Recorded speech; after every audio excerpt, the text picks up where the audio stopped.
Try to remember your second birthday, not the photo, the actual moment. There is nothing there. Almost nobody has real memories from before the age of 3. An entire chapter of your life is missing. And here is the strange part. It is not because nothing happened. You learned to walk, to talk, to recognize faces, to love someone, and you cannot watch a second of it. Psychologists call this childhood amnesia.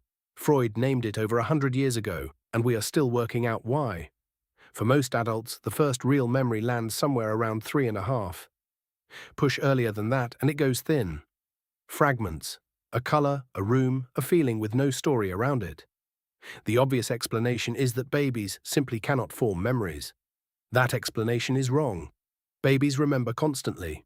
A 6-month-old can learn to kick a mobile and remember the trick days later. Toddlers can describe things that happened months ago. At 2.5, the memories are clearly there. So the memories do get made. Something happens to them afterwards. The first suspect is the hippocampus, the part of the brain that files experience into long-term storage. In a baby, it is not finished. It keeps developing for years after birth. But an unfinished filing cabinet is not the whole story. The stranger answer came from mice. The infant brain produces new neurons at an enormous rate.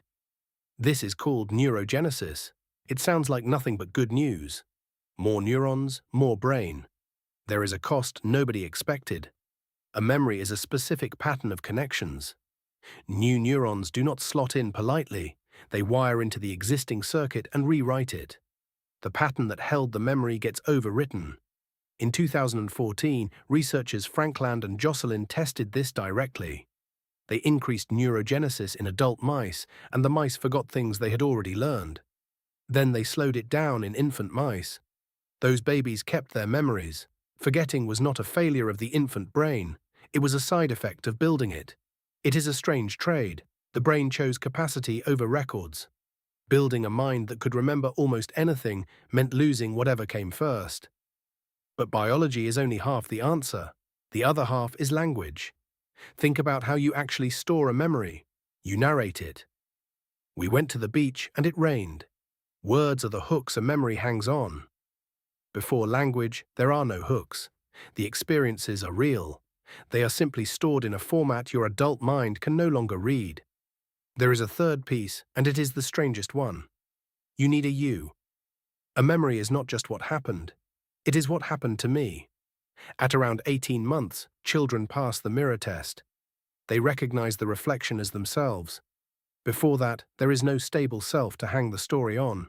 And then there is something that should not matter at all, but does. Culture. Some families talk about the past constantly, others almost never do. Children from talkative families report earlier first memories, sometimes by a full year. Parents who ask open questions, what did you see, how did it feel, raise children with richer memories. The Maori of New Zealand have some of the earliest first memories ever recorded, around 2.5. Their culture places enormous weight on telling personal history out loud, which means your first memory is not purely biology. It is partly how much your family talked. Now an uncomfortable question. That earliest memory you are proud of. Are you sure it is yours? Researchers once showed adults a doctored photograph of a childhood hot air balloon ride that never happened.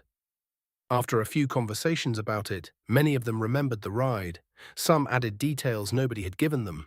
For most people, the first memory is a photograph they have seen, or a story they were told at the table.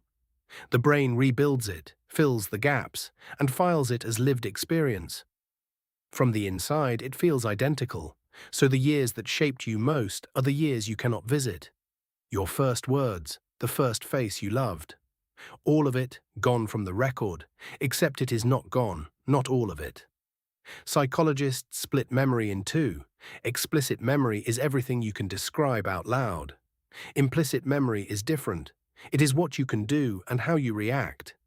You never describe implicit memory. You simply are it. And childhood amnesia only erases the first kind. The sounds of your first language were learned before you could remember learning them. You cannot recall a single one of those lessons. You just speak, whether the world felt safe, whether crying brought someone. That was learned in those years too. Psychologists call it attachment, and it quietly shapes relationships decades later. None of it arrives with a scene attached. There is no clip to replay. It shows up as instinct, as the thing you do before you have time to think. So the recording is gone, but the edit stayed. You are walking around inside the results of years you will never see. Nothing was wasted. You did not keep those years. You became them.